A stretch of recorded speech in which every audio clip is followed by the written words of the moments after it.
हुआ था, जब हम बैटिंग लेके आ रहे थे तब आपने सपोर्ट किया था, समर्थन दिया था, पूरे देश में हमारी बात पहुंचाई थी। ऐसी अगर कुछ घटना होती है तो आप हमारे साथ रहो और पूरे देश में हमारी बातें पहुंचाओ।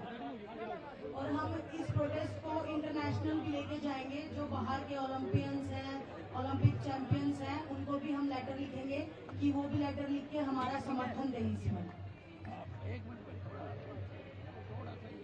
हम सिर्फ प्रोटेस्ट साइट पे इधर ही बैठ के, जंतर मंतर पे ही बैठ के सिर्फ हमारा प्रोटेस्ट को आगे नहीं बढ़ाएंगे। हम यहाँ से जंतर मंतर से बाहर जाके भी हम अपना प्रोटेस्ट को बढ़ाने का काम करेंगे, क्योंकि हमें ऐसे फील हो रहा है कि हमारा जो ये प्रोटेस्ट है इसको बिल्कुल बीचने का काम किया जा रहा है, बिल्कुल जेल में तब्दील करने की कोशिश की जा रही है। तो हम इसको जितना हम ओपनली जाके हर जन तक पहुंचाना चाहते हैं, क्योंकि देश की बेटियों की लड़ाई है। ये सिर्फ कुश्ती की और कुश्ती की महिला खिलाड़ियों की बात नहीं है, ये हर उस स्पोर्ट्स पर्सन की आवाज है, ये हर उस महिला की आवाज है जो अलग अलग क्षेत्रों में अपना काम करती है और जिनके साथ में शोषण होता आया है, जो अपनी आवाज को उठा नहीं पाई है।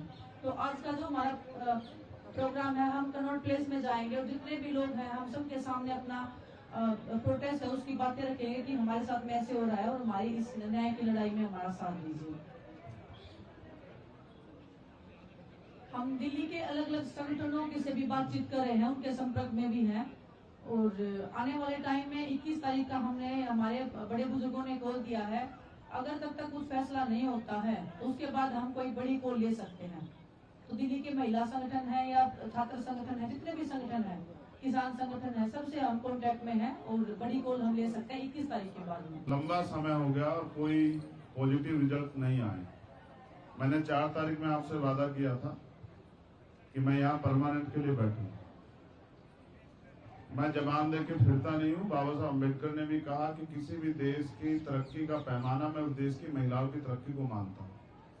जिस देश में उस देश की बेटियां जिन्होंने नाम रोशन किया उनके साथ अन्याय हो तो मेरे जैसे भाई घर नहीं बैठ सकते।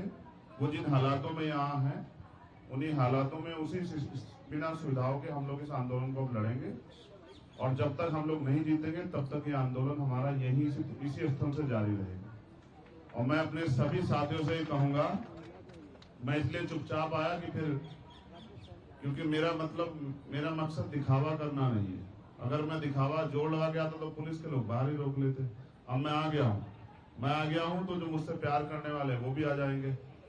तो मुझे उम्मीद है कल के बाद जो है यहाँ एक मेला लगेगा, उस मेले को देखने के लिए बहुत लोग आएंगे। और फिर मेरा ये भी मानना है कि हमें अपनी बहनों के हौसले को बढ़ाना है। कल रात की भी एक घटना पता लगी, उससे पहले भी। अब तो जरूरत है ना, भारत का हमेशा का इतिहास रहा है कि हमेशा यहाँ नारी की रक्षा हुई है। और मेरी माँ ने तो मुझे सिखाया कि अगर किसी बेटी का अपमान हो और तुम वहां मौजूद हो और तुम उसको नहीं रोक पाओ तो कोई फायदा नहीं तुम्हारे जीवन का।